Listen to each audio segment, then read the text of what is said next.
A la hora de abordar esta cuestión, pues pensamos un poco qué título ponemos a esta disertación, ¿no? Las heridas del hombre y la mujer de hoy.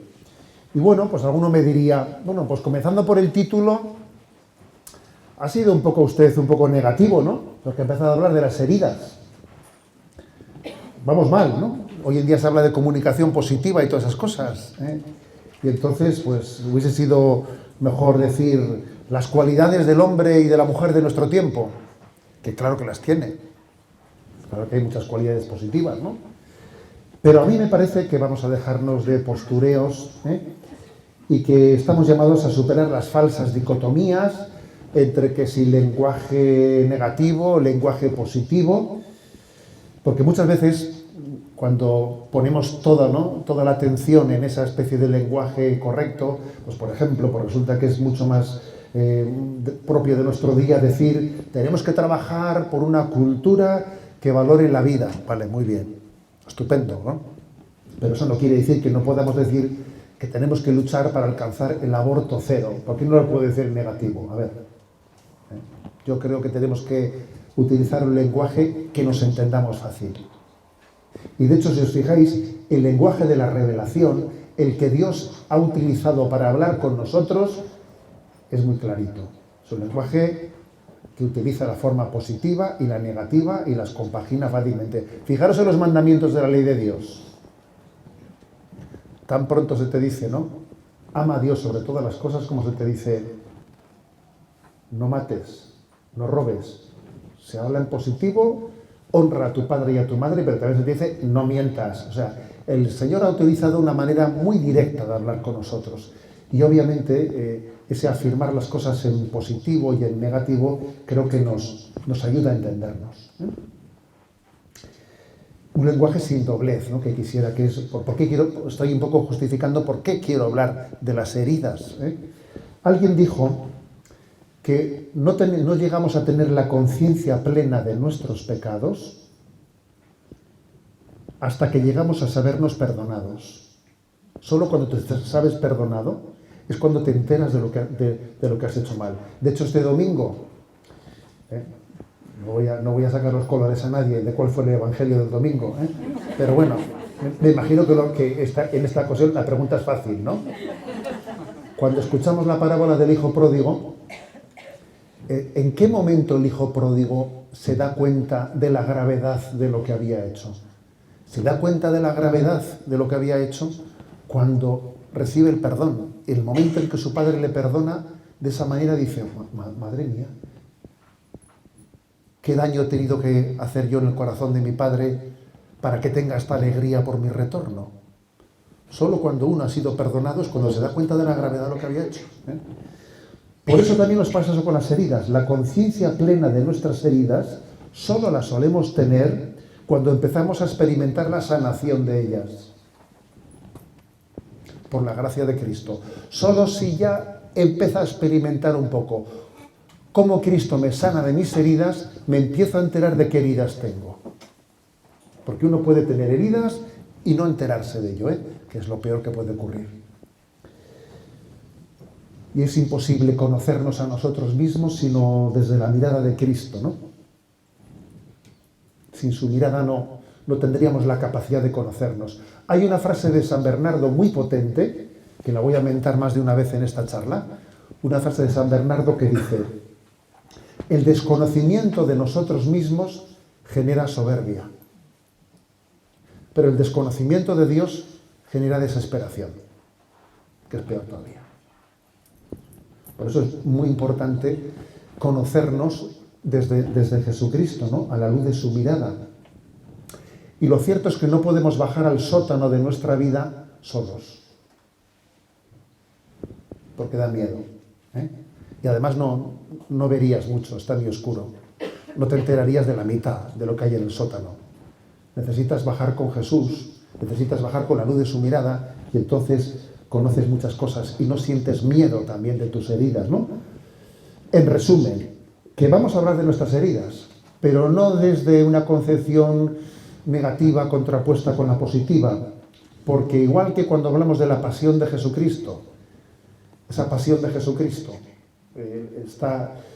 Estamos meditándola en quien ya está resucitado.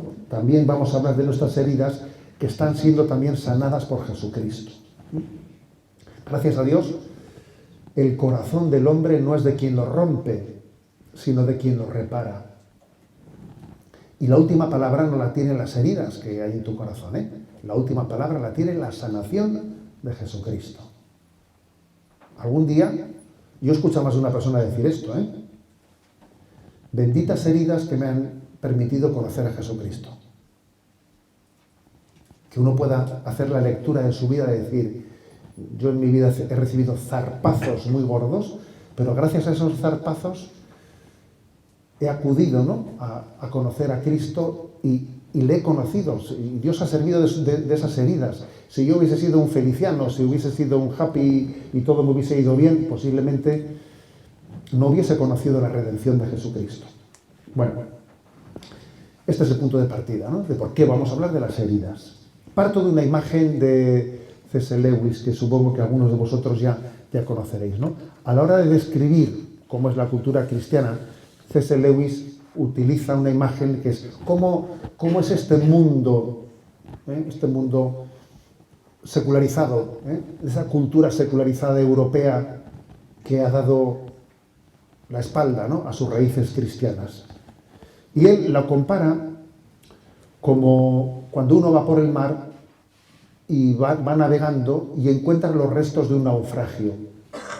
De un naufragio que está allí, pues bueno, ha habido un naufragio y dice, mira, está ahí flotando un timón, está flotando ahí un remo, ahí está flotando un baúl. Son los restos de lo que en un tiempo fue un barco. Ese barco fue esa cosmovisión cristiana que configuró una sociedad, que hubo una gran tempestad, un rechazo, ¿no?, un dar la espalda a las raíces cristianas, hubo un naufragio, pero gracias a Dios hay muchas cosas que flotan, y hay muchos valores cristianos que siguen flotando en medio de esta sociedad que se dice poscristiana, pero que sí, hay muchos valores que tienen sus raíces en el cristianismo. Muchos. Lo que pasa es que todos ellos no están conectados, están desconexos. Y esto también es el motivo por el que nos suele llamar la atención de las grandes contradicciones que hay en nuestra cultura. Muchas contradicciones. Esto suele ser de chiste muchas veces. Las contradicciones de nuestra cultura te hacen a veces reír. Eso que dice Jesús, que colamos un mosquito y tragamos un camello, lo vemos continuamente. Pues, bueno, por ejemplo, ¿no?, pues hay una sensibilidad, gracias a Dios, muy grande contra la violencia machista, ¿no? Y luego nos parece que la pornografía es la expresión del amor libre, pero hombre, la pornografía no será la que genere esa utilización de la mujer como un objeto de usar y tirar. ¿No habrá una relación entre ambas cosas? O, por ejemplo, está de moda pues ese respeto, por ejemplo, la búsqueda de la medicina natural, ¿no? Todo natural.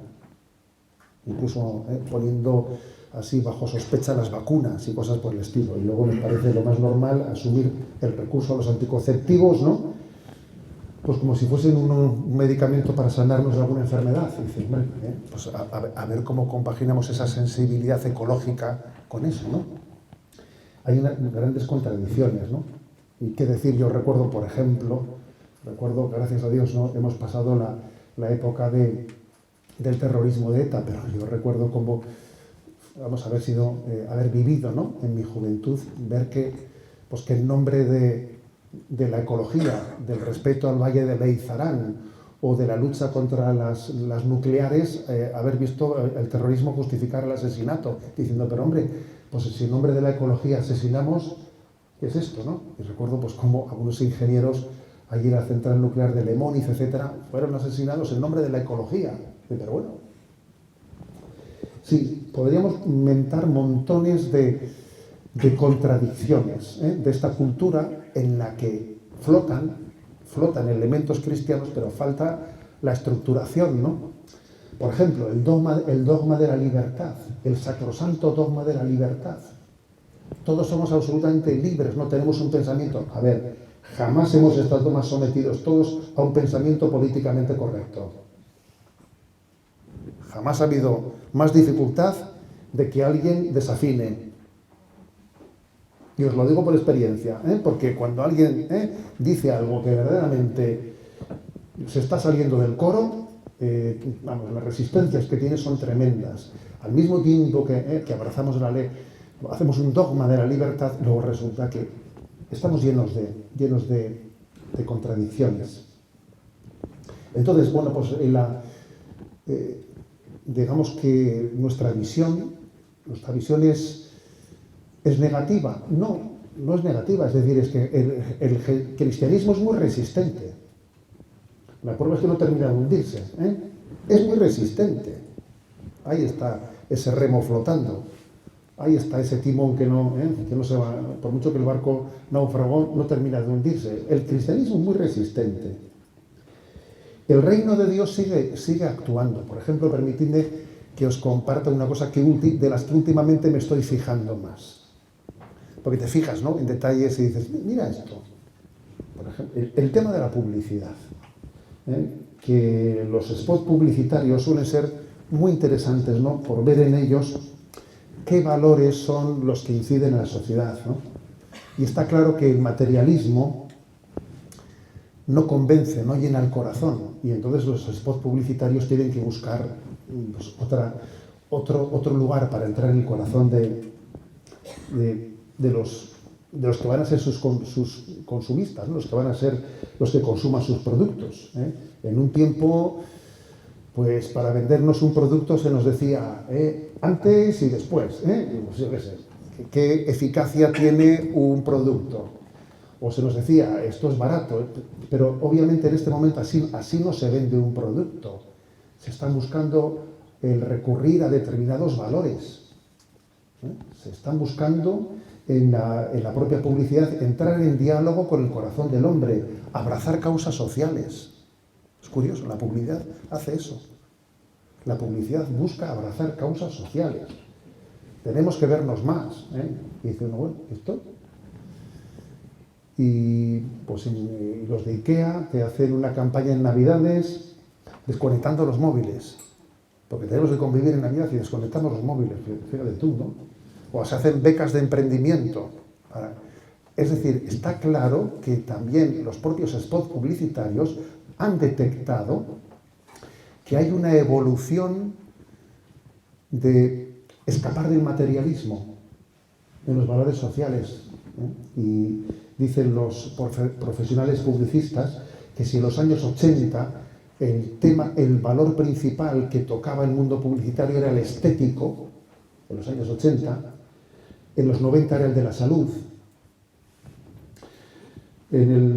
por la década del 2000 era la superación física, en el 2010 la superación mental, y ahora, en este momento, el valor principal que los spots publicitarios exploran para conectar, ¿no?, con la sed del corazón del hombre es el del autoconocimiento, la transformación, el encuentro, lo sencillo, el valor de lo familiar.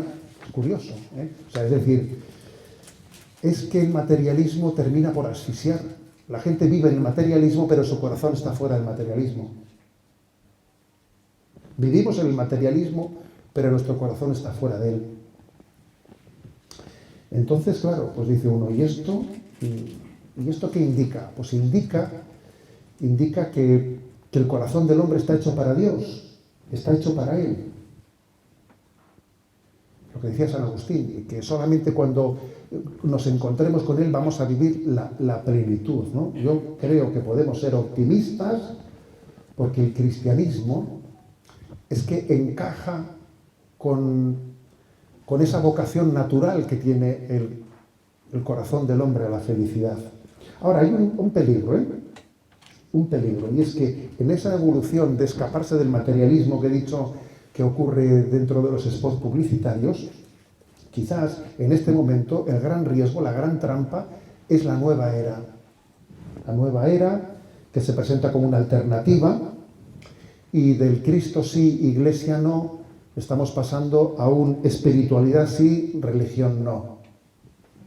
Pues una vivencia de la espiritualidad con esos rasgos, ¿no?, orientalistas, en los que propiamente no hay un encuentro con un Dios, sino que es un confundir la espiritualidad con un objeto de consumo, de una búsqueda de relajación y de huida del materialismo. Quizás en este momento el materialismo no convence a nadie. En este momento quizás nuestra frontera, el riesgo principal ante el que se enfrenta el cristianismo es esos rasgos de la nueva era. Y es importante conocer cómo es el corazón del hombre. ¿Cómo es el corazón del hombre, no? Dios nos ha dado 2 orejas, por algo será, ¿no? Yo creo que una oreja está para ponerla en el corazón de Cristo y la otra oreja está para, como San Juan, ¿no?, que reclinó su cabeza en el costado de Cristo, y la otra oreja está para ponerla en el corazón del hombre y percibir sus alegrías, sus tristezas, sus aspiraciones, y ver que el mundo necesita, sin duda alguna, necesita de la gracia de Jesucristo. Vamos a ella, ¿eh? Pero voy a hacer una descripción de las que me parecen las principales heridas. Voy a hablar de 5 heridas, de las principales heridas que están presentes en el corazón del hombre y de la mujer de nuestro tiempo, ¿no? Y al mismo tiempo que describo las heridas, describo también cómo es la gracia sanadora de Cristo. Las heridas se traducen en una falta de unidad interior, en la ruptura interior, en estar interiormente dividido, en tener deseos irreconciliables, en percibir dentro de nosotros como un dualismo, una contradicción. Las heridas se suelen traducir en esa experiencia de falta de unidad interior. Mientras que la gracia de Cristo es unificadora, unifica nuestra vida. Uno, cuando más se acerca a Dios, más sencilla de las cosas. Todo está unificado, todo está unido, todo se funda en Cristo. Y cuando es el Espíritu Santo el que mueve su vida, la vida cada vez la ve más sencilla. Sin embargo, cuando nos alejamos de Dios, la vida cada vez es más complicada. Bien, 5 heridas, decía. La primera herida es la que hace referencia a la crisis de identidad. ¿Qué es el hombre? El ser humano es una unidad sustancial de cuerpo y alma. Dios creó al hombre, ¿no?, en esa imagen preciosa del Génesis. Creó al hombre del barro de la tierra e insufló su aliento en su nariz. Es una imagen que describe, ¿no?, esa dualidad, que no dualismo, dualidad de cuerpo y alma, en la que se nos recuerda que el hombre es un espíritu encarnado y es un cuerpo espiritualizado. Es cuerpo y es alma. Y Dios nos ha creado en una unidad interior, una perfecta unidad. Pero nosotros, por nuestra herida interior, experimentamos una gran división. Experimentamos como que el cuerpo y el alma no están integrados, que hay una dualidad dentro de nosotros muy grande. Y sufrimos, muchas veces eso, ¿no? Nos hagamos un lío y a veces sentimos nuestro cuerpo como enemigo de nuestra alma.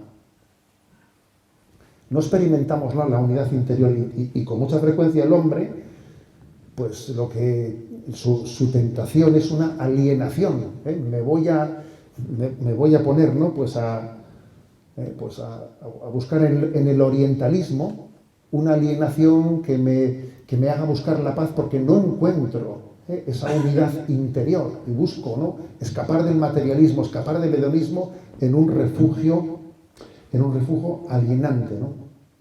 Y sin embargo, fijaros bien, y de ahí viene también, todas las teorías de la reencarnación, que en el fondo es no aceptar, ¿no?, la propia corporalidad, no terminar de aceptarla y estar pensando en desprenderme de mi cuerpo, ¿no?, para buscar una especie de superación de la corporalidad. Fijaros bien, frente a esta tentación del dualismo, la gran noticia del cristianismo es la resurrección de la carne. La gran noticia es de que la carne, nuestra corporalidad, está llamada a participar de la resurrección de Jesucristo. Nosotros no creemos únicamente, ¿no?, al modo oriental, según esas pautas de tipo orientalista, ¿no?, que son dualistas. No creemos únicamente en la salvación del alma. No, Cristo ha redimido al hombre entero. Nuestra corporalidad está plenamente glorificada en Jesucristo. Luego, para nosotros no hay dualismo que valga. Habrá una dualidad de alma y cuerpo, pero no dualismo, porque el dualismo hace referencia a una no integración, interior. La creación vio Dios que todo era bueno. Nuestra corporalidad es buena y está llamada a la resurrección. Esto me parece importantísimo. Toda esta corriente, ¿no?, orientalista que estamos en este momento, ¿no?, pues, viendo en ella una especie de enajenación, intento de huir, ¿no?, del materialismo sofocante, refugiándonos en ese dualismo oriental, no ha conocido la gran noticia de la resurrección de la carne. Esa es la primera de las heridas.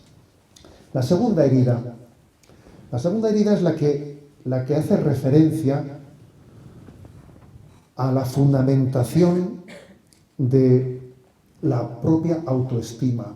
¿En qué fundamentamos nuestra propia autoestima? Este es uno de los grandes dramas. La palabra autoestima actualmente está ocupando una parte importantísima de la psicología, ¿no?, y de tantos libros de autoayuda que por aquí y por allá se están difundiendo. Fijaros, lo que está claro es que hay una gran dificultad, ¿no?, de buscar en qué se funda tal autoestima, y paradójicamente nuestra cultura es al mismo tiempo vanidosa y desesperada. ¿Cómo se puede tener al mismo tiempo tentaciones de vanidad y de desesperación? A ver, ¿cómo se hace eso? Pues eso ocurre, ¿eh? Que la misma persona, en momentos distintos, o depende delante de quién esté, peca de presunción, de vanidad o de desesperación. ¿Y eso? Pues eso es así. En esta cultura somos vanidosos, presuntuosos, y luego nos venimos abajo, ¿no? Porque está mal fundada nuestra autoestima, está mal fundada. Pretendemos fundarla ante los ojos de los demás, pretendemos fundarlas ante el reconocimiento de los demás. Ese es el gran problema, ¿no? Cuando uno intenta fundar su autoestima en el aplauso de los demás, en el reconocimiento de los demás, mendigando su afectividad, mendigando su aplauso, eso es un drama, es un desastre, ¿no? Sin embargo, la gran aportación del cristianismo es la siguiente, ¿no? Hay una gran noticia.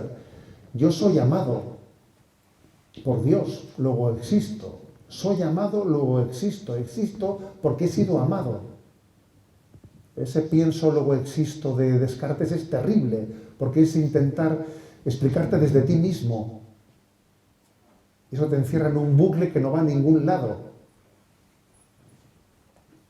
Mi ser nace de un amor libre de Dios que me ha creado. Estoy aquí no por casualidad, no por equivocación. Dios me ha querido, Dios me quiere. Luego mi autoestima se funda en ello. Se funda en ello. Mi público es Dios. No son los aplausos de los demás, ¿no? No es el reconocimiento de los demás. Esto es importantísimo. El mundo sin saber en dónde funda su autoestima sufre. Y es perfectamente manipulable por aquí y por allá. El amor de Dios funda nuestra dignidad, ¿no? Y funda nuestra autoestima. Y eso nos descubre cuál es la vocación que tenemos. Tenemos una vocación a amar. Hemos nacido del amor de Dios y nuestra vocación es al amar, es al amor. Y la felicidad no es un fin en sí misma, sino que es la consecuencia de haber entregado nuestra vida amando a un ideal que merezca la pena. Hemos nacido para ello y en el olvido de nosotros mismos es como somos felices. Yo tengo la suerte, ¿no?, de vivir con mi madre, que va a cumplir 90 años además el mes de mayo, y muchas veces la observo y digo, esta es una mujer, pertenece a una generación perfectamente olvidada de sí misma y cuya felicidad ha sido hacer felices a los demás, ¿no? Yo la he observado desde pequeño, la he observado en esa percepción de olvido de sí misma maravillosa. Os cuento que, como anécdota de esas de infancia, ¿no? Que yo decía, joder, qué suerte tenemos en nuestra familia, ¿no? Tenemos una suerte muy grande porque cuando preparan el pescado al horno, pues para repartirlo bien y para que llegue para todos, como a la mamá le gusta la cabeza, pues joder, viene perfecto el reparto, ¿eh? A ella le gusta la cabeza, pues es que es perfecta la cosa, ¿no? Y además luego, como cuando se hace pues al horno pues el bizcocho, pues como a nuestro padre le gusta la parte quemada, pues es que todo viene genial, es que tenemos una suerte maravillosa, ¿no? Entonces, pues me acuerdo que no sé qué fiesta, qué cumpleaños de quién era, pues fuimos a un restaurante, yo no sé qué años tendría, era pues un canajo, ¿no? Pero entonces, claro, yo cuando le dije al camarero que a mi madre que le pusiese la cabeza, que le gustaba, vi un poco la cabeza, la cara que pusieron de sorpresa a todos, y allí me di cuenta de la historia. Dije, pero a ver, chaval, tú eres un poco tonto, ¿no? Pero claro, me di cuenta de que, bueno, pues de que en mi madre eso era natural. O sea, yo no lo había percibido como algo que ella lo hiciese, como un acto sobrenatural, como un vencimiento de sí mismo. No, yo hubiese pensado que eso era así. Porque no se notaba nada. Y es que eso creo que únicamente puede lograrse cuando uno ha tenido conciencia del amor del que ha nacido, y entonces es que lo proyecta en los demás sin darse cuenta. Sin darse cuenta. Su autoestima está fundada en ello. Tercera herida. La tercera herida es la herida que acontece también en la familia. Tenemos una vocación comunitaria en la familia, y la familia es testigo de lo mejor y de lo peor. Es nuestro oasis, es nuestro salvavidas, y también es la casa de los horrores. La familia es eso mismo, ¿eh? Es nuestro oasis y la casa de los horrores. Todo eso pasa al mismo tiempo en una familia. ¿Te das cuenta qué sufrimiento es que yo proyecte lo peor de mí mismo con las personas que más quiero? ¿Acaso esto no le ha pasado a alguno que está aquí presente? ¿Eh? No sé, en Finlandia o así, en algún sitio, ¿no? ¿Cómo es posible que yo con las personas que más quiero sea con las que le saque lo peor de mí mismo? ¿Pero cómo es posible eso? ¿Pero qué drama es ese, no? ¿O qué drama es que yo reproduzca las miserias morales que he odiado en los que me han educado? Yo he odiado pues un defecto de mi padre y yo lo reproduzco. Que sí, que lo reproduzco. ¿Cómo es posible eso? Pero qué. Pues es así, ¿no? O sea, existe una gran batalla en torno a la familia. Una gran batalla, ¿no? Satanás obviamente es consciente de que ella es la fuente de la vida y la tiene como enemiga primera, ¿no? Como intentando combatirla. Y la gran aportación del cristianismo, la gran aportación de la Iglesia es predicar la familia como el evangelio de la familia, el evangelio, ¿no? Yo esta semana pasada mandaba 2 mensajes a redes sociales, al día una pildorita, y mandaba esos 2 mensajes sobre lo que es la familia, ¿no? Diciendo que la tarea de los padres consiste en reflejar en sus hijos el rostro de Dios. Diciendo, qué responsabilidad me ha dado Dios en la vocación, en la familia, de que yo proyecte, ¿no?, el rostro de Dios en mis hijos.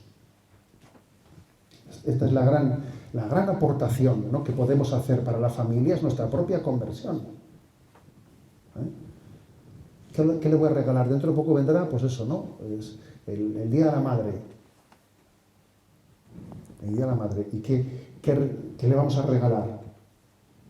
¿Por qué no le regalo mi conversión? ¿Por qué no le regalo? O sea, la mayor aportación que yo pueda hacer a mi esposa, a mi esposo, a mis hijos es la propia conversión. Es la gran batalla la que está aconteciendo, ¿no?, en el seno de la familia. Daros cuenta de que la familia es la escuela de la socialización y que cuando no ha existido, ¿no?, cuando no ha existido una una experiencia de comunión gozosa en el seno de la familia, eso se proyecta después a la sociedad y vivimos un aislamiento tremendo, no sabemos convivir entre nosotros y muchas veces vivimos, pues eso, ¿no? Cada uno aislado en su burbuja sin saber convivir con los demás porque no ha tenido una experiencia gozosa de convivencia en el seno de la familia. Y curioseamos en el mundo, miramos el mundo como si fuese un juego del gran hermano, curioseamos a los demás y vivimos encerrados en nuestra burbuja. Por eso en la familia hay una gran herida, pero al mismo tiempo en la familia está la gracia de Cristo ofreciéndose para la sanación de las heridas. Cuarta herida. La cuarta herida que está también muy presente entre nosotros es las heridas contra nuestra libertad, contra nuestra templanza, las heridas de las esclavitudes. Hay muchas, en este momento, hay muchas esclavitudes que nos tienen atrapados. Recuerdo un chiste de Miguelito, el compañero de Mafalda, que iba andando y entonces, andando ve que había una lata vacía, la mira, sigue para adelante, pero de repente vuelve y finalmente le pega una patada a la lata, ¿no? Y dice, hasta mis debilidades son más fuertes que yo, ¿eh? No he conseguido superar la tentación de pegarle la patada a la lata, ¿no? A ver, ese chiste de Miguelito hacía referencia a que una de las características de nuestra sociedad en la que el materialismo, el hedonismo, nos han ido haciendo fácilmente presa de una debilidad de voluntad que nos hace presa de las adicciones y que nos hace presa de muchas esclavitudes. Y en este momento hay una falta de ejercicio de la templanza, del dominio de nosotros mismos, del señorío. Sí, permitidme decir esta palabra, señorío. Jesús es el Señor y quiere que nosotros tengamos señorío, de que tengamos el dominio también de nuestra voluntad. Y hay muchos fenómenos, ¿no?, de adicciones en este momento que nos están atrapando y nos están quitando el señorío, nos están quitando la libertad. Por ejemplo, la pornografía por internet, que hace un daño tremendo. Los confesores somos testigos de hasta qué punto la pornografía en internet nos está siendo un instrumento de generar esclavos, de robarnos la libertad para la que hemos nacido. Y fijaros bien una cosa, la dictadura más consolidada es aquella en la que los esclavos sienten placer de serlo. Esa sí que es una dictadura bien consolidada, porque mira, si tú tienes a la gente remando en galeras, mientras que remen, hombre, no sentirán placer en remar en galeras, ¿no? Estarán diciendo, pero es que es posible que se generen esclavitudes en las que los esclavos sientan placer en ser esclavos y entonces no terminen de descubrir que tengo que romper estas cadenas. Bueno, y entonces frente a esta gran herida también de nuestro tiempo, tenemos que recurrir, ¿no?, a la gracia de Cristo liberadora. Y creo que la Iglesia en este momento está llamada a hacer una gran aportación para la sanación y liberación de tantas esclavitudes, a través de la confesión, a través de la dirección espiritual, a través de los centros de orientación familiar, terapias de sanación. Hoy en día los centros de orientación familiar creo que son casi lo que el Papa decía, ese hospital de campaña que necesitamos. Este es un punto muy importante, porque creo que el mundo está plagadito, por ejemplo, la adicción que se están generando las tecnologías. La adicción de las tecnologías es también algo que estamos percibiendo lo que nos viene encima, ¿no? Esa falta de señorío, de libertad y de dominio sobre nosotros mismos. Y en quinto lugar,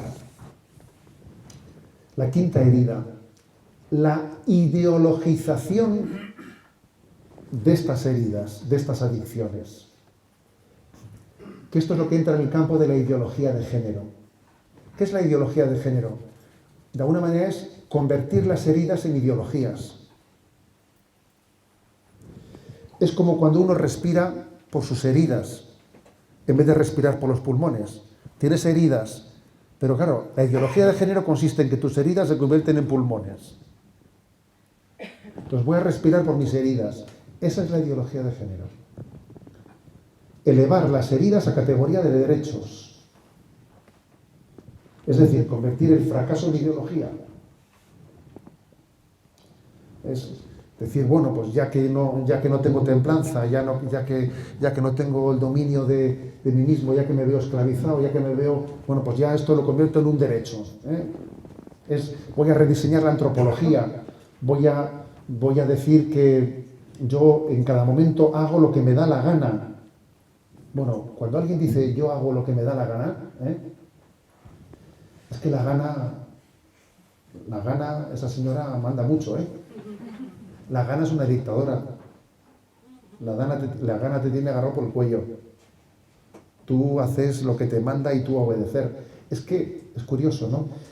La ideología de género, en el fondo, se ha introducido como la ideología bajo el engaño de la ideología del deseo. Hago lo que mi deseo me dicta. Es que mi deseo no es mi voluntad. Es que confundir deseo con voluntad es una confusión mortal. Confundir deseo y voluntad es la perdición del hombre. Es que mis deseos coinciden con mi voluntad. Pues no. Por ejemplo, cuando suena el despertador y en tantos otros momentos de la vida, el deseo y la voluntad no coinciden. Y cuando uno pierde esa perspectiva en materia de sexualidad, en materia de afectividad, pues claro, es que estamos perdidos. Uno puede sentir deseos, pero sabe que su voluntad es distinta. Es distinta. Entonces, curiosamente, en esa visión ridículamente romántica, muchas veces se comenzó diciendo que uno no se puede negar sus deseos, tiene que dejarse llevar por su intuición, no puede pretender ser un racionalista. El amor es puramente intuitivo, tú tienes que dejarte llevar por tus deseos, ¿no? A ver, ¿verdad?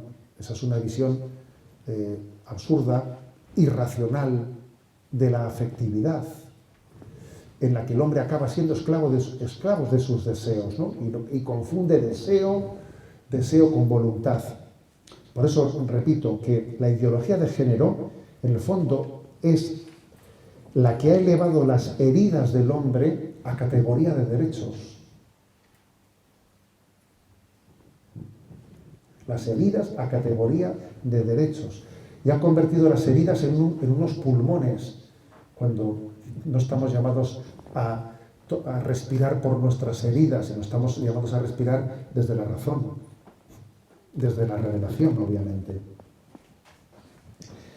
Pues bien, ¿de qué manera el cristianismo está llamado a desenmascarar, ¿no?, esa ideologización de nuestras heridas, esa pretensión de la ideología de género?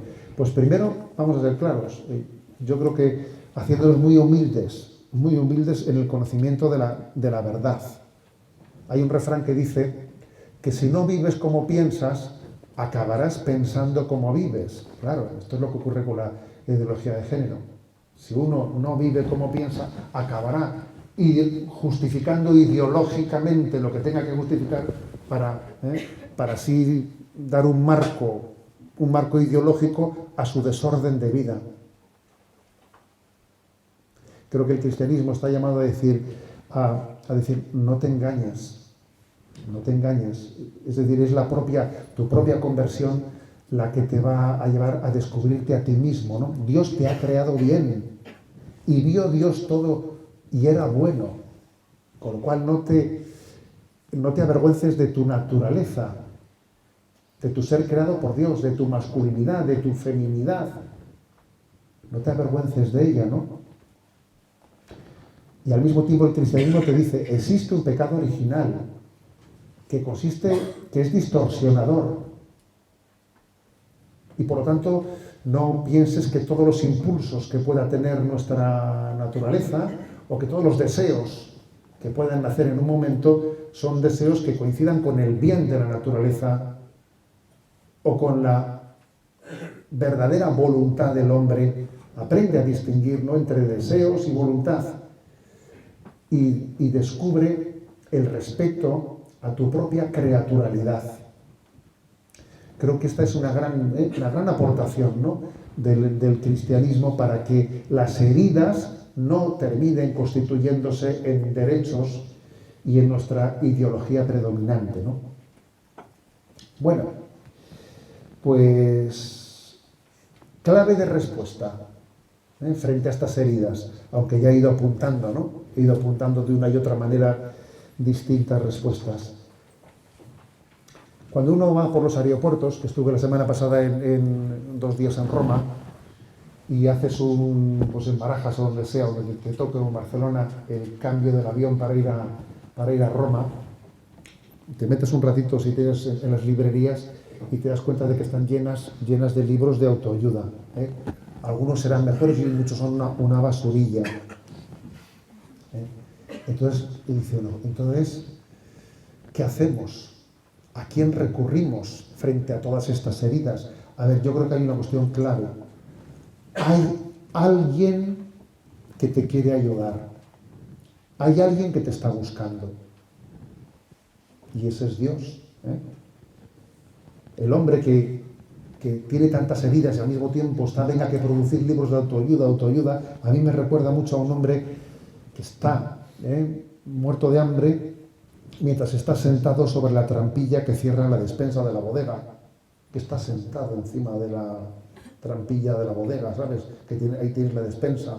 O aquel hombre que está solo, desesperado por su soledad, mientras se apoya en la puerta y tiene detrás de él, que es la que le permite pues, comunicarse con las personas que le están esperando fuera, ¿no? O sea, es decir, hay alguien que te está buscando. Es que es Dios el que sale al encuentro del hombre. La clave para mí de la sanación de nuestras heridas está en la apertura a la revelación. La frontera en este momento entre la creencia y la increencia está en la apertura a la revelación. Así como en los años 60, la frontera entre creencia y creencia era pues, la afirmación de la existencia de Dios, o todo es materia y no existe nada espiritual, esa era la frontera de los años 70, hoy en día no está ahí la frontera entre la creencia y la increencia. Hoy en día tú puedes creer que hay una energía universal y es como si fueses ateo, no pasa nada. La frontera entre la creencia y la increencia está en Dios ha hablado, hay noticia de Dios, Dios nos ha dicho algo, ha venido en nuestra búsqueda, hay alguien que me está buscando. Ese es el tema clave, ¿no? Creo que la apertura a la revelación es lo definitivo para abordar el drama del hombre. Cuando negamos a Dios, que es lo que hace la nueva era, se construye un Dios a su medida. Y se sufre mucho por este camino, ¿no? Dios ha hablado, nos ha mostrado un camino, que es el camino de la Sagrada Escritura, del catecismo, de la vida espiritual intensa. Repito, y esto lo quiero decir con fuerza, ¿no? La frontera entre la creencia y la increencia no es abstracta, es existencial. Lo determinante no es creer que Dios existe, sino de que yo existo para Dios, que soy su hijo amado, irreemplazable para Él. Eso es lo determinante. No creer que Dios existe, ahí estará, sino que yo existo para Él, que me ha venido a buscar, que me ha trazado un camino, que me da su gracia para sanar. Eso cambia totalmente, ¿no?, la concepción de la vida. En conclusión, a ver, decíamos que la herida se traduce en la fragmentación, ¿no?, en la falta de unidad interior, en estar interiormente dividido, en esa experiencia de dualismo, ¿no? Bueno, pues la revelación de Dios es como la gran sinfonía, la gran cosmovisión, la integración de todo, es el equilibrio de todo. Si C.S. Lewis, ¿no?, utilizó la imagen del barco naufragado en el que flotan cosas, ¿no? Flotan, pero claro, no están todas ellas, ¿no?, conjugadas.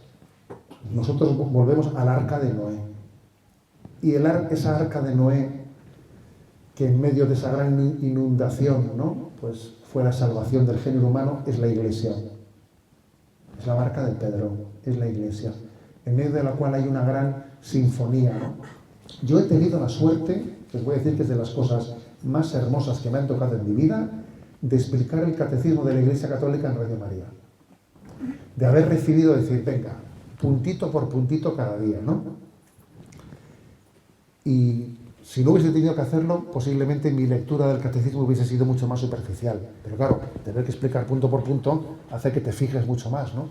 Y entonces yo he sacado la siguiente conclusión. Pero qué gran sinfonía. Es que la doctrina católica, la revelación católica, es que tiene un gran equilibrio interior, es que todo está conjugado, todo está unido. Es una gran sinfonía. Frente a la fragmentación de eso que flota, hay una gran coherencia entre todos los valores, ¿no? Entre todos los valores. Y eso creo que es una gran, ¿no?, una gran noticia, pues, que el mundo necesita escuchar. Eso sí, siendo conscientes de que llevamos un tesoro en vasijas de barro. O sea, yo recibo la revelación de Dios y con eso yo no me siento autosuficiente, no me siento seguro. No, yo llevo un tesoro en vasijas de barro. Somos conscientes de nuestra debilidad. No por haber recibido esa revelación, no. Yo le he escuchado al Papa Francisco una expresión que es de las que más me ha tocado, ¿no?, en su comunicación, y que la repito mucho, y él dice lo siguiente: ¿qué es la fidelidad? Y responde: la fidelidad es la debilidad bien acompañada.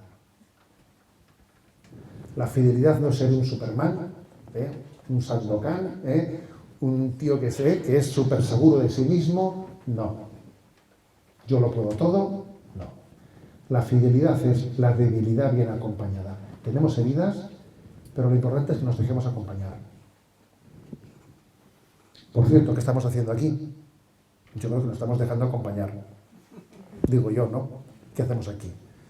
Yo creo que hemos venido aquí porque somos conscientes de que me tengo que dejar acompañar, de que tengo que dejar que me interpelen y así ver cosas que antes no veía.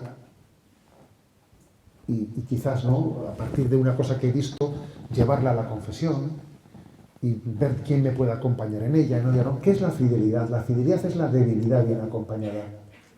La revelación de Dios, he dicho al principio una famosa frase de San Bernardo: el desconocimiento de uno mismo genera soberbia,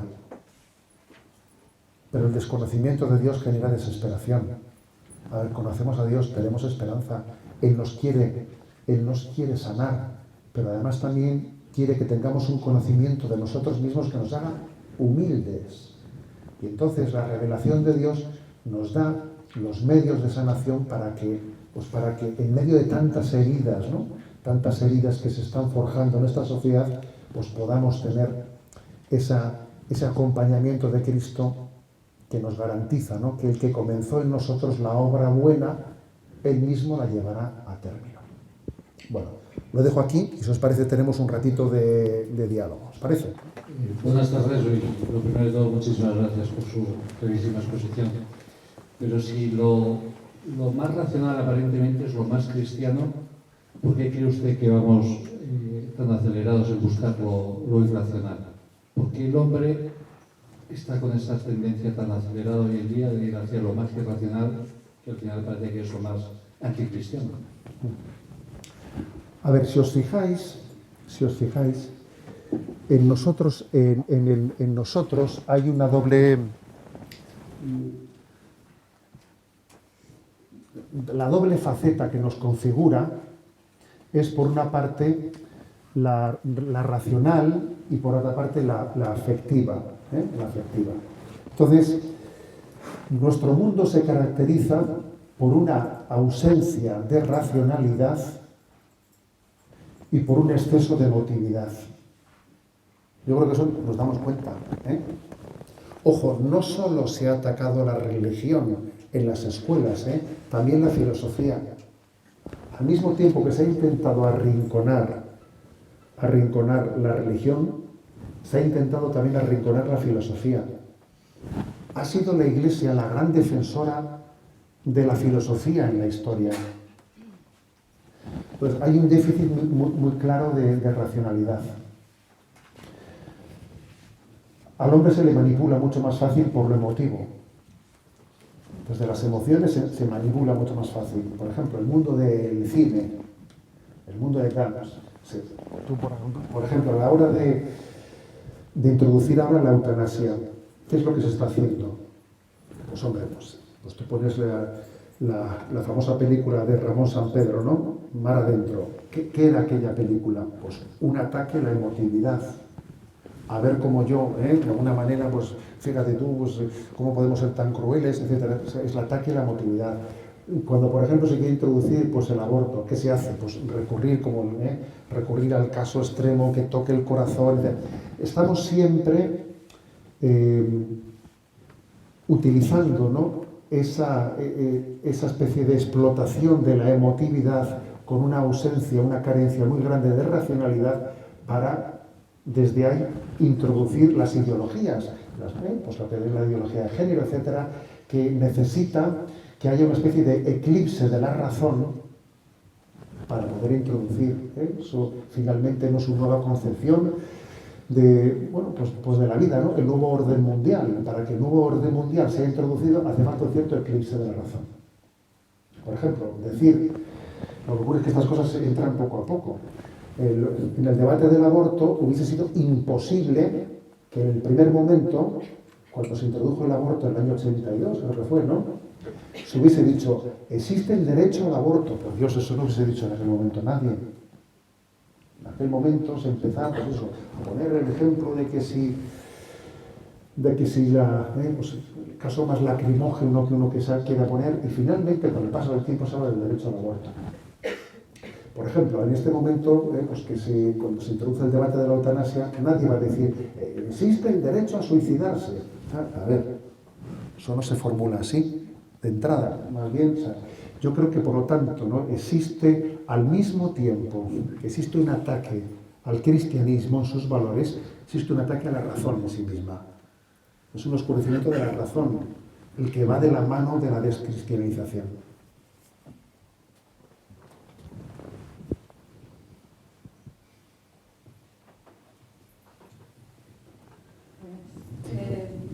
¿No cree usted que el cristianismo también es permeable a esa emotividad y a esa falta de racionalidad? Es decir, si nosotros cristianos uno a uno no estamos más emotivos y menos racionales, más tendenciosos hacia esas heridas, y que también pecamos de lo mismo. A ver, es verdad que el hecho de que esta cultura sea tan emotiva es algo con lo que tenemos que contar. Yo me doy cuenta, por ejemplo, pues que en las redes sociales, cuando envío mi mensaje diario, intento también conectar con el corazón del hombre, porque lo que no puedes hacer es pues jugar con una baraja con la que no vas a ser capaz de conectar con el mundo. O sea, hoy estamos en una cultura en la que para poder llegar a la razón hay que pasar por el corazón. Lo que no toque el corazón difícilmente va a llegar a la razón. Entonces yo lo reconozco, creo que no es ninguna manipulación, sino que es partir del hecho de cómo es el hombre. Obviamente tienes que conocer ese déficit de racionalidad, y si tú, por ejemplo, hoy en día pues sueltas un discurso muy abstracto, pues el personal desconecta rápidamente. Como no llegues al corazón de la gente, el personal está desconectando, como seas un poco. No existe una capacidad racional de mantener un discurso abstracto durante 10 minutos. Tienes que poner un ejemplito, evidentemente un ejemplo que vaya al corazón, que vaya a su vida, que vaya al otro. Eso es lo que la gente le va a mantener. Es decir, hay que contar con el factor emocional. Pero claro, para poder llegar a formar criterios, para poder llegar a formar bien la razón, no para manipular al hombre como se hace en el mundo. Luego, quiere decir que no hay que despreciar lo emocional. Hay que contar con ello. Lo que ocurre es que quizás hoy en día lo que falta es criterio, o sea, formar criterio. Formar un criterio que es una gran carencia del hombre. Por ejemplo, yo, en la experiencia que tengo en Radio María de todos estos años, ¿no? Cuando hay preguntas de los oyentes, que entran y te hacen preguntas, ¿no? Obviamente no se trata de un consultorio, porque las preguntas que te hace una persona tiene un montón de factores personales que por radio, a ver cómo contestas tú a eso. O sea, tendrías que tener un diálogo con ella y siempre terminas diciéndole, vaya usted a un director espiritual y él le aconsejará mejor, pero tú le respondes para que lo escuche todo el mundo, intentando crear un criterio de discernimiento. Y claro, y eso que tú estás diciendo, cara, no sirve solo para que le haya hecho la pregunta, que posiblemente para él encima no le va a servir del todo, porque hay muchas más cuestiones que tendría que repreguntártelas, sino para intentar crear un criterio, ¿no? O sea, hoy en día falta un criterio de discernimiento, un criterio, es decir, cómo distinguir lo prudente de lo imprudente, cómo distinguir lo bueno de lo malo, etcétera. Yo creo que, o lo prioritario de lo secundario, etcétera. Hay que contar con que nuestra generación se motiva. Si nuestro mensaje no le llega al corazón, no le va a llegar a la mente, pero claro, tenemos que llegar a la mente, no solo al corazón, para llegar a formar bien a las personas.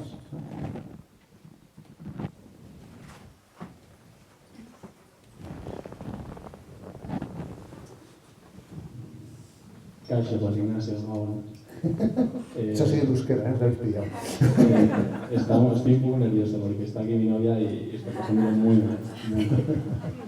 A ver, sí que no se iba a hacer esto. A ver, estoy nervioso también porque soy muy fan suyo, porque le sigo en el Sexto Continente y en Ivox y tal.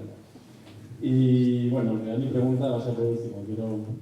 Bueno, tengo varias preguntas, tengo dos. La primera es si accede a casarnos en Sansa. No, ¿sabes qué pasa? Tengo una enviada especial que le está metiendo poco a poco esa idea a usted y a su hermano, pero creo que es mejor así, que antes de que Madrid te puedo pasar. Bueno, eso me puedes poner luego si quieres.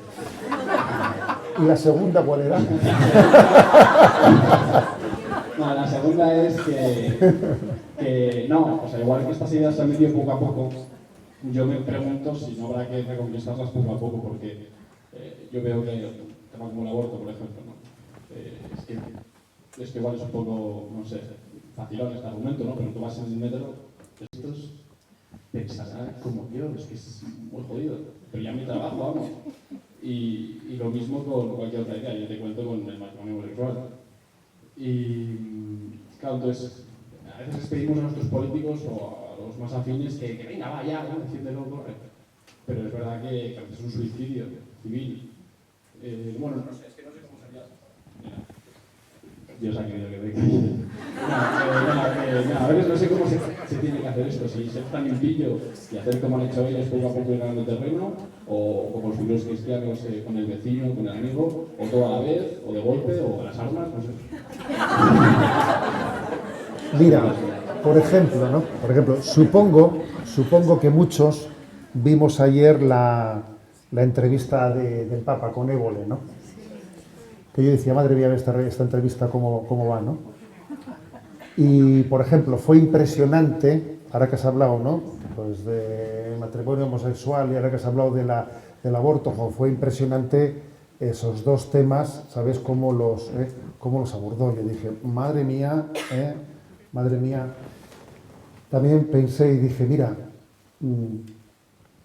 qué providencial es, ¿no? Esa especie de imagen de simpatía, de empatía tan grande que el Papa ha generado en la cultura actual, incluso también intentando manipularla, vamos a ser claros, ¿no? Intentando manipularla, porque, por ejemplo, hoy ves los titulares que se destacan de lo que el Papa dijo ayer en la entrevista y te das cuenta enseguida que los titulares están sesgados y destacan cosas y silencian otras absolutamente, ¿no? Por ejemplo, lo que dijo el Papa con la fuerza, que habló del desastre de la crisis de la natalidad en Europa. O sea, para rato va a recoger eso alguien en los titulares de lo que dijo ayer, ¿no? Aunque eso sea así, Y yo pensé, mira, Dios le ha dado, ¿no? Ha permitido, ¿no?, que tenga esa especie de popularidad, etcétera, para que pueda, en dos temas como estos dos que has mentado tú, ¿sabes? El tema, ¿no?, del supuesto matrimonio homosexual y el tema del aborto, para que sea capaz de decir lo que dijo ayer con una libertad absoluta, ¿no? Incluso cuando le habló dos veces del sicario, cuando por dos veces hizo referencia a que intentar solucionar un problema de un embarazo con el aborto sería como recurrir al sicario, pero vamos a recurrir a un sicario para solucionar el problema. Y por si hubiese habido una duda, se lo repitió otra vez y le habló del sicario la segunda vez, ¿no? Yo dije, madre mía, por dos veces ha hecho referencia a que el aborto es como recurrir a un sicario. Y luego dijo, a ver, la frase esa que dije yo, de que todo machismo, de que todo feminismo es un machismo con faldas, pues quizás la dije un poco, no maticé suficientemente, dijo, ¿no? Tenía que haber dicho, todo feminismo corre el riesgo de ser un machismo con faldas, tenía que haberlo dicho. Y lo dijo, Y luego cuando habló del matrimonio homosexual, pues cogió y dijo, bueno, es que un padre, ¿cómo un padre no va a, si tiene un hijo que le declara que tiene tendencias homosexuales, ¿cómo no va a tener el padre el derecho a la potestad de poder llevarlo o remitirlo a algún profesional que le acompañe? ¿Cómo no va a hacer eso? Dijo que si no es psiquiatra, pues no, pero será psicólogo acompañante o profesional o lo que sea.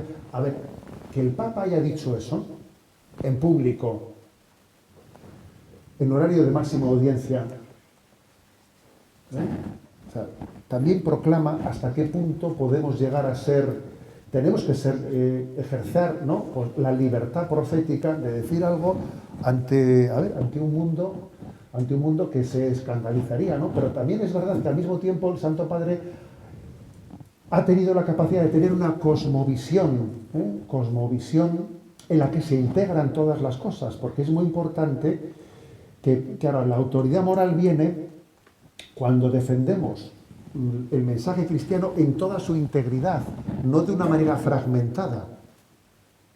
O sea, la misma contundencia que tenemos que utilizar, por ejemplo, para denunciar pues el aborto, tenemos que utilizarla también, por ejemplo, para defender los salarios injustos. Los salarios injustos. O cualquier, ¿no?, otro de los males morales que aquejan nuestro tiempo, ¿no?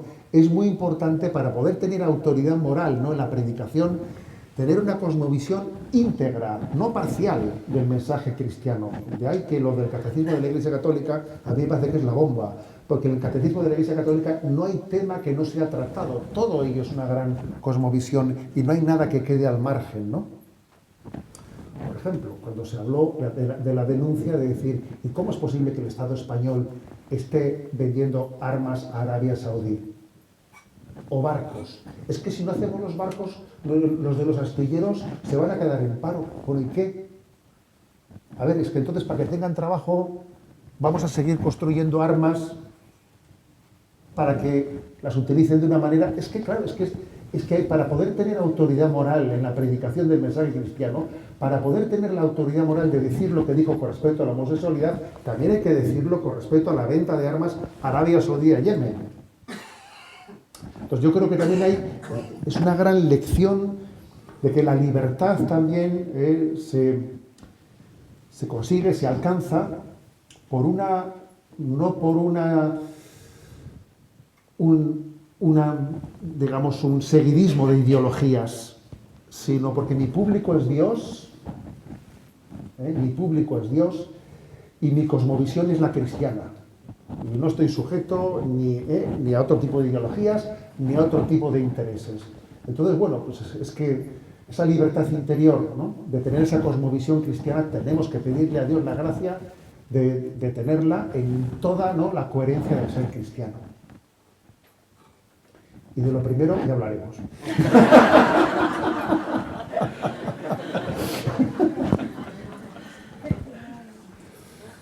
Es que los de Donosti somos así.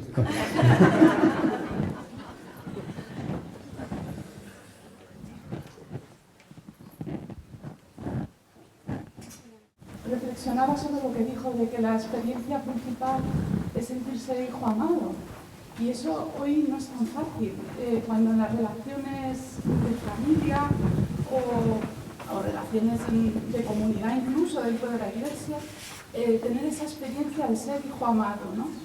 Entonces yo decía, es un hombre afortunado, es un padre afortunado. Puede amar como padre porque ha sido un hijo amado. No quiero decir con esto que si uno no tiene la experiencia en la relación padre-hijo de ser amado, no puede hacerlo, pero todos estamos necesitados de esa experiencia primera, ¿no? Y María Luisa nos repite mucho, yo soy separada, y venimos de un grupo de Betanias, que es un grupo de mujeres separadas católicas, nos repite mucho precisamente eso, que somos hijas amadas del Señor. Entonces yo cuando lo escuchaba digo, qué verdad más grande como fundante de tu experiencia de cristiana, ¿no? Pero qué bonito es la vivencia de comunidad, donde tú puedes sanar tus heridas y te puedes empezar a sentir hija amada. A mí esto me ha pasado en Betania. Mis padres me han querido mucho, pero como todos los padres llegan hasta donde llegan. Y entonces, reflexionando sobre esto, decía cómo nosotros en comunidad cristiana podemos fomentar el que una persona se pueda sentir en la iglesia, en nuestra madre, que por algo es madre, hijos amados de Dios. Entonces, yo viéndole decía, es que claro, es muy afortunada. Y supongo que también en su vivencia, y para eso es la iglesia materna, por eso la iglesia es madre, ¿no? Y entonces, escuchando también al compañero que decía cómo podemos hacerlo, pues primero sintiéndonos hijos amados, pero también haciendo que otras personas puedan tener esa experiencia y pasando por esa experiencia, ¿no? Y lo cierto es que es verdad que yo he sido párroco en Zumárraga, sí, llegué con 24 añitos a Zumárraga y he sido 20 años allí párroco en una parroquia de un barrio de Zumárraga hasta ser obispo de Palencia, ¿no? Que fui desde los 24 hasta los 44, 20 años en un barrio así, pues es algo inolvidable, ¿no? Has entrado en todas las casas, te has metido en tantos sitios, madre mía, no hay sitio en el que no te hayas metido la nariz, ¿eh? Entonces te das cuenta que el factor clave es este. Es decir, a ver, si uno ha tenido una experiencia fundante en su vida, si la confianza originaria la has recibido bien. Hay una confianza originaria, ¿sabes? Dios ha querido que tú seas una persona dentro de la otra. Pues un feto, ¿no? Es una persona dentro de la otra. Es un 20, es un tú en ti, O sea, a ver, Dios lo ha querido así. O sea, Dios ha querido que seamos una persona en otra persona y que entonces, que lo primero que recibamos es la certeza de ser amado, que es una confianza originaria. Eso funda la vida. ¿Qué ocurre? Que luego somos pecadores y que ocurren heridas, ocurren cosas, ¿no? Cosas que no tendríamos que haber. Yo, por ejemplo, me acuerdo que en una ocasión en Zumárraga, hablando con un chaval, pues con un adolescente, etcétera, hablando con él y un poco haciendo acompañamiento espiritual con él, ¿no? Esto, otro, le preguntaba por cosas. Y entonces, de repente, no sé cómo salió, además me lo dijo casi él, sin darse cuenta de que me estaba diciendo un dato que para mí iba a ser tremendo, ¿no? Él no se daba cuenta de lo que me decía. Sus padres, por ejemplo, fumaban siempre, pues, después de comer, unos porros en casa, ¿no? Y decía, sus padres fuman porros. Y decía, por Dios, porque además él no, tus padres fuman porros delante tuyo. Entonces yo decía, pero yo a este chaval, ¿con qué dureza le voy a juzgar? A este chaval, ¿con qué cariño le tengo que tratar, por Dios?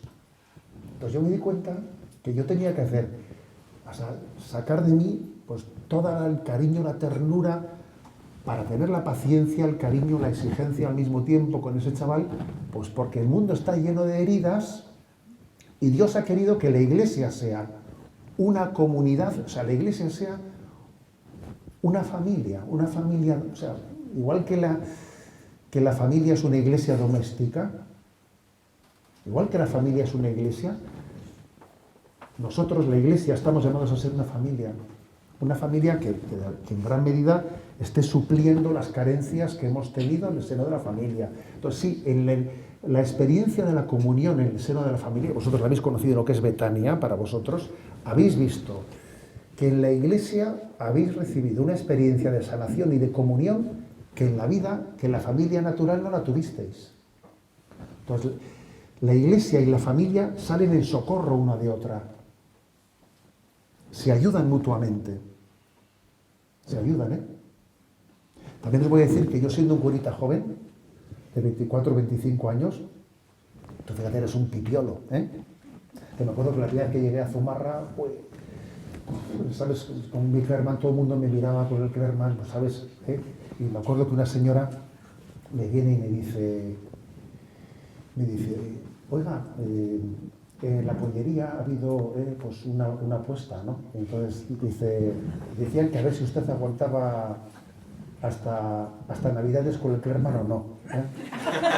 Era septiembre, ¿no? Decía, este chaval, esto va a aguantar, ¿no? Entonces, que habían apostado, que ella había apostado un pollo.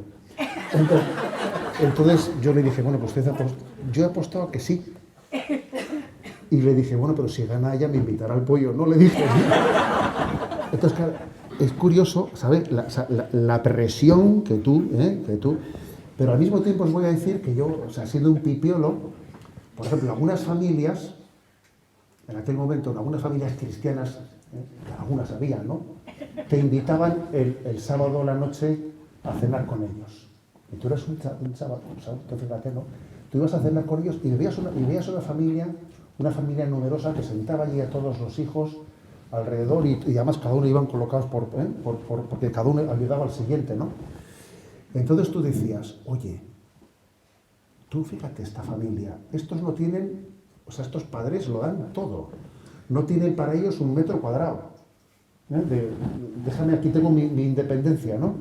No tienen un minuto para ellos, o sea, esto es la guerra, o sea, educar a estos chavales, aquí, o sea, aquí no cabe decir, oye, que esto es mi intimidad. Y yo decía, yo ahora voy a salir de aquí y voy a decir que mi hora de despacho es de 8 a 9. ¿Pero cómo hace eso yo? Oye, si estos lo dan todo, yo también, ¿no? O sea, ¿qué quiero decir con esto? Que nos iluminamos mutuamente, ¿sabes? Que también la familia es una fuente grandísima de iluminación para nosotros, porque cuando tú ves una familia que lo da todo, tras eso, es una llamada a que te tomes en serio tu vida. Tú no puedes ser un mediocre viendo lo que es una familia. Y al mismo tiempo la Iglesia es un lugar en el que Dios providencialmente suple nuestras heridas, y te pone en lugar de sanación, te pone en lugar. Entonces, por ejemplo, yo en más de un campamento con los chavales, ¿no? En más de un campamento, a los chavales les he escuchado decir, yo nunca había experimentado en mi familia, con mis amigos, este ambiente de alegría, esto yo jamás lo había visto. Como también te dicen muchas madres, oiga, ¿y mi hijo? ¿Cómo es posible que cuando va a los campamentos coma de todo? ¿Cómo hacen ustedes eso? Usted no podía poner un campamento cada mes y medio, me decía una madre, ¿pero cómo es posible que coma de todo? Si en casa esto es terrible, esto, ¿no?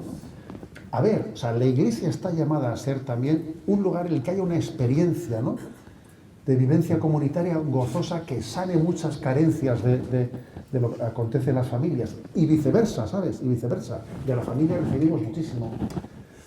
Luego esto es así. El perfeccionismo no existe, ¿sabes? No existe. Quizás el Señor ha tenido misericordia a algunos de nosotros, que nos ha dado unos padres especialmente santos, ¿sabes?